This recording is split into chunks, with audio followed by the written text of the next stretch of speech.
I want to welcome in our next guest, former senior DHS advisor Berney Flowers. Berney, thanks for being here. Thanks for having me. So a bit of political theater yesterday, to say the least. Let's play just a clip of it and get you on the other side. Mr. Lyons, do you consider yourself a religious man? Yes, ma'am. Oh, yes. Okay, well, how do you think Judgment Day will work for you with so much blood on your hands? I'm not going to entertain that question. Oh, okay, of course not. Do you think you're going to hell, Mr. Lyons? I'm not going to entertain. Of course not. How many government... The gentlelady will suspend. The gentlelady will suspend. All right. So that was Congresswoman LaMonica McIver. She's facing felony charges. She's accused of assaulting an ICE officer in this video we're playing right here. Your reaction to what we saw in that oversight hearing yesterday? The Democrats are playing a very, very dangerous game with the security of the United States. They should stop. They're over here talking about mandatory judicial warrants and all this sorts of stuff.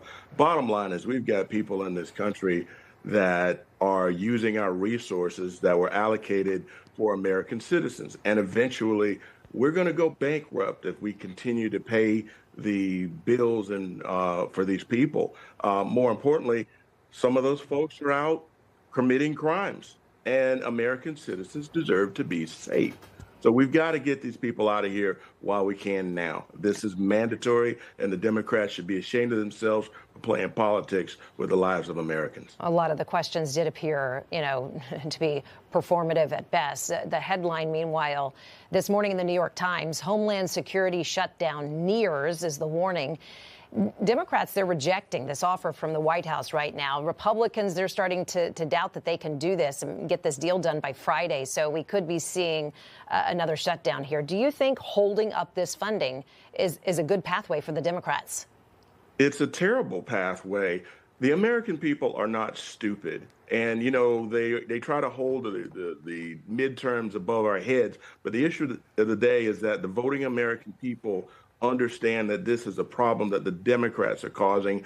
They're the ones who allowed 20 million illegals to come into the United States. They're the ones who brought this chaos upon us, and they're the ones that are going to have to suffer the consequences if they're stupid enough to allow this Homeland Security deadline to pass and not fund our ICE folks. So bottom line is I just hope and pray that Congress holds tight, that the Republicans in Congress and the conservatives hold tight and get this thing done.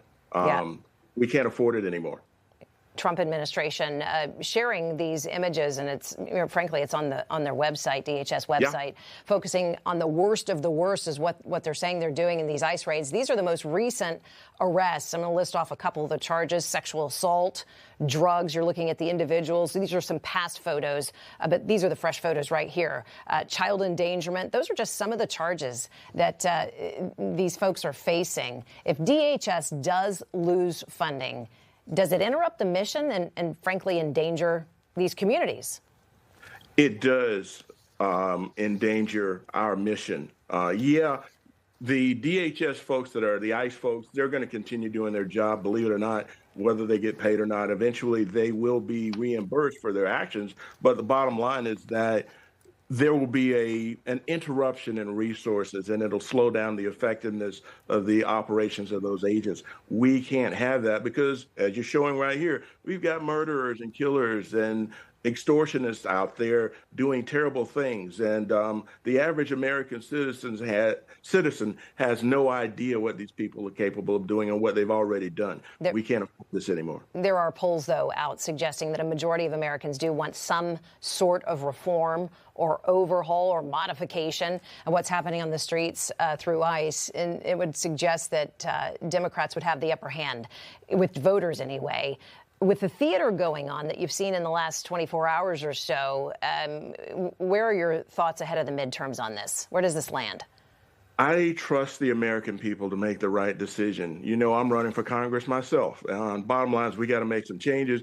American people are very, very smart. And our news media outside of Newsmax, they seem to be a little biased towards the left. So I say I roll my dice with the American people. I want to ask you this. You did serve as an advisor under DHS Secretary Alejandro Mayorkas. During your time, of course, the criticisms now that the Biden administration's open border policy is the reason we're in this situation, why we're having to deploy ICE the way we're seeing them deployed in DHS working these communities.